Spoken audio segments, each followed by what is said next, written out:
Boa tarde, pessoal.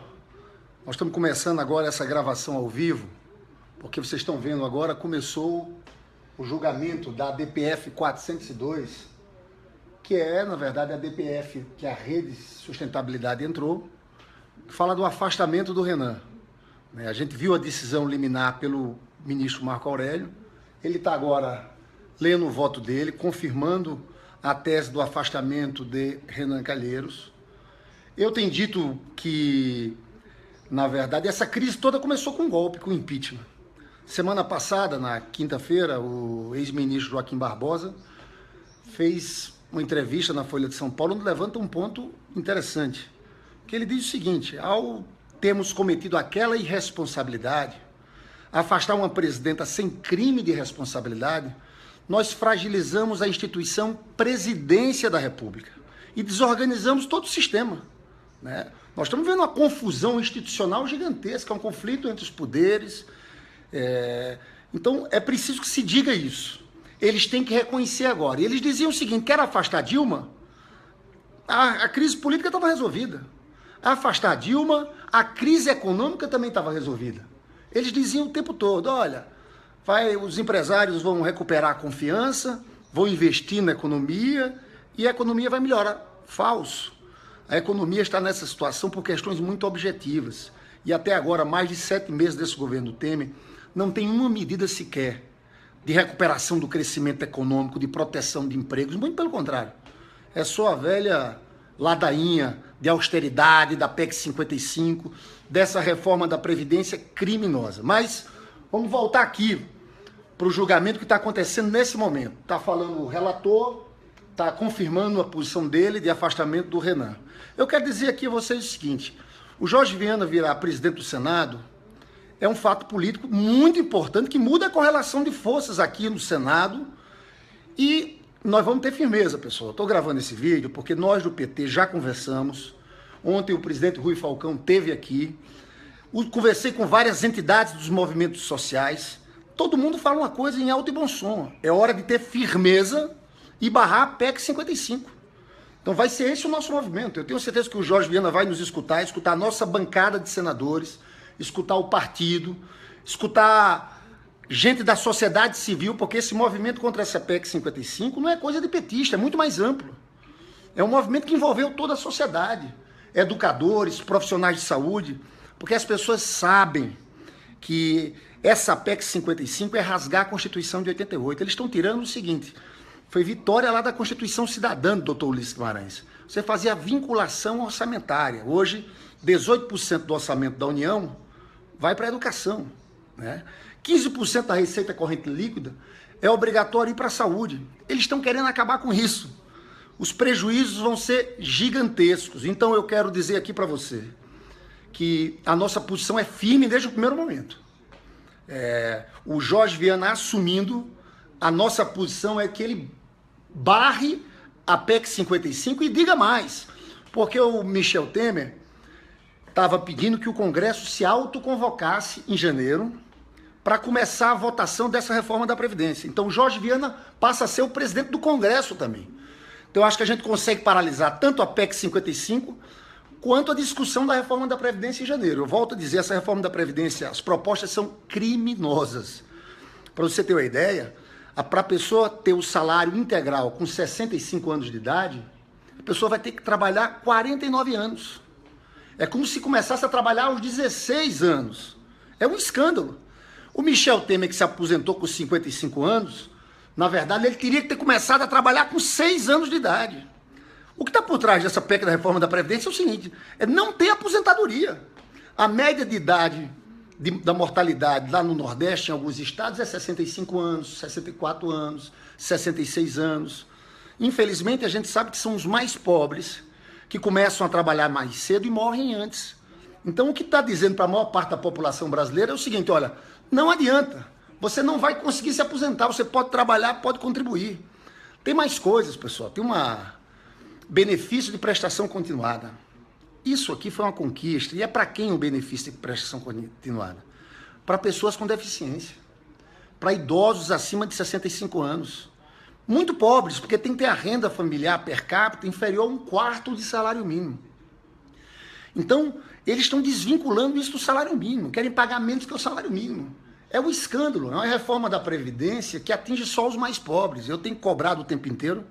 Eu não vi da parte do governo Temer nenhuma medida quando eles falam dessa questão fiscal para o andar de cima, para os mais ricos, tributação de grandes fortunas. É um aperto todo feito em cima dos mais pobres. Vale dizer que está fora, sabe o quê?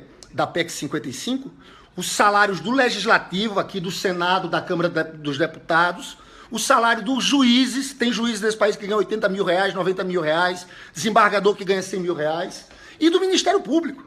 Você sabe que na PEC 55, eles disseram o seguinte, que se esses poderes ultrapassarem o teto, a verba vai ter que sair da União. Ou seja, vai sair da União, você vai tirar de quem? Vai tirar justamente do orçamento da saúde, da seguridade social, da educação. Mas voltando aqui, pessoal, então eu quero reafirmar para vocês, tem muita confusão, tem muita gente falando aí, a nossa posição, a posição do PT, a posição do presidente Rui Falcão, a posição de vários movimentos sociais, todo mundo é dizer o seguinte, se confirmado o afastamento do Renan Calheiros, Jorge Viana assume e nós já vamos entregar essa pauta para ele barrar a tramitação dessa PEC. Não tem clima, numa crise como essa, a gente votar no próximo dia 13? Impossível. Não vamos aceitar. Eu tenho muita confiança no Jorge Viana, que ele vai olhar para a base dele, onde ele construiu toda a sua história, para o seu partido, e vai entender que o que a gente está propondo não é nada demais, até porque os efeitos dessa PEC 55 são para 2018. Em 2017 já está estabelecido no orçamento. O orçamento do ano 2017 vai ser o orçamento 16 mais 7,2%, que era a previsão de inflação. Então não tem essa correria. Dá para discutir direito. Até porque, pessoal, é uma crise tão grande. Aqui é crise de todo tipo. A gente viu ontem, inclusive, aquela fotografia, ao meu ver, vergonhosa, do Moro conversando as gargalhadas com a Aécio Neves ali. Aí a gente fica agora pensando, a gente critica tanto a seletividade, agora começa a entender também muitas coisas dessas. Porque nada contra o PSDB anda nessa justiça. Então você vê confusão, conflito institucional para tudo que é lado. Afastado do presidente do Senado, briga entre ministros do Supremo. Numa situação como essa, um governo Temer desmilinguindo.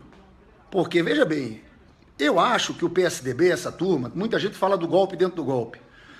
Essa turma do PSDB, eles viram a irresponsabilidade que fizeram com o impeachment. Eles sabem que a situação da economia está tão deteriorada que, sinceramente, eu acho que o plano A deles é levar o Temer até 2018. Só que eles começam a sentir que o governo pode desmilinguir, porque a crise econômica é gigantesca, nós vamos começar a ter crise social forte, eu tenho falado de convulsão social no próximo ano, e eles sentem a fragilidade nesse campo da composição do governo do Temer. Foram 6 ministros afastados por denúncia de corrupção. E no caso, pessoal, tem um fato que a gente não pode menosprezar, que é a relação do Eduardo Cunha com o Temer. Na semana passada, o Eduardo Cunha colocou o Temer como sua testemunha e fez um conjunto de 41 perguntas, 20 vetadas pelo juiz Sérgio Moro, que, na minha avaliação, é quase um roteiro de delação premiada. Ele perguntava assim... Presidente Temer, o senhor se lembra de uma reunião com o ex-diretor da Petrobras, doutor Zelada, na casa tal, que era a casa do Temer? O senhor se lembra do que falou? Naquela reunião, alguém falou de contribuição mensal para deputados, para o PMDB. É um negócio impressionante. Na sexta-feira, teve o depoimento do Severo, e o advogado do Eduardo Cunha, que acompanhava, perguntou ao Severo se era verdade uma reunião com a presença do Temer, onde tinham se pedido para ele 700 mil reais para o PMDB, e para o PMDB, e o presidente era o Temer. E o Moro novamente indeferiu, mas você veja, Eduardo Cunha está apontando seus canhões para cima do Temer. Então vão ter novas delações. Esse governo, para mim, não se sustenta. Eu acho que a bandeira que a gente tem que levantar com força, pessoal, é a bandeira das eleições diretas. É claro que eu defendo muito que o Supremo Tribunal Federal tem que anular esse julgamento absurdo do impeachment. Defendo porque essa seria a melhor saída. Infelizmente eu não tenho muitas ilusões. Eu acho que o Supremo, por mais que tenha pressão de que isso vai acontecer. Então, a melhor saída nesse momento é levantar a bandeira das eleições diretas. Porque o que eles vão querer é o seguinte, o Temer caindo, fazer aqui um converscote no Congresso Nacional. E esse Congresso Nacional, pessoal, não dá para aceitar, não dá para confiar. Nós não podemos eleger um presidente da República numa crise violentíssima como essa, dessa forma.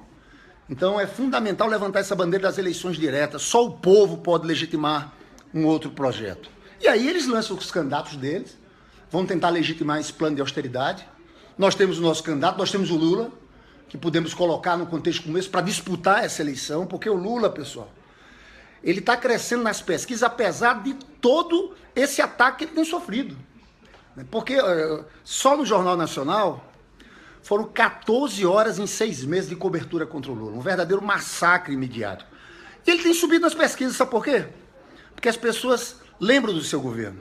Foi um governo que teve inclusão social, ele governou para os mais pobres, para os trabalhadores, as pessoas mudaram de vida. E as pessoas estão sentindo que esse golpe foi feito, e esse governo do Temer, para desfazer as conquistas sociais que o presidente Lula fez, para rasgar a Constituição de 88. Então acho que a gente vai ter ali, olha o que nós fizemos, olha o que eles estão fazendo para você. Porque essa reforma da Previdência, ao contrário da PEC 55, porque a PEC 55 era mais abstrato para as pessoas entenderem. A reforma da Previdência é um tiro direto. As pessoas estão fazendo conta na sua aposentadoria, né? O que vai ter que trabalhar mais, o que vai perder de direitos. Então eu acho que isso nos dá muita pegada de mobilização. Mas por fim, já para encerrando, está aqui o advogado da rede, que está fazendo sua sustentação. O ministro Marco Aurélio já antecipou a sua posição, o seu voto, desde a liminar, que é pelo afastamento do Renan Calheiros e a posse de Jorge Viana. Eu sei que tem gente que entrou agora, eu volto a repetir, né? Jorge Viana assumindo, a nossa posição é que ele tem que parar aqui imediatamente a tramitação da PEC 50.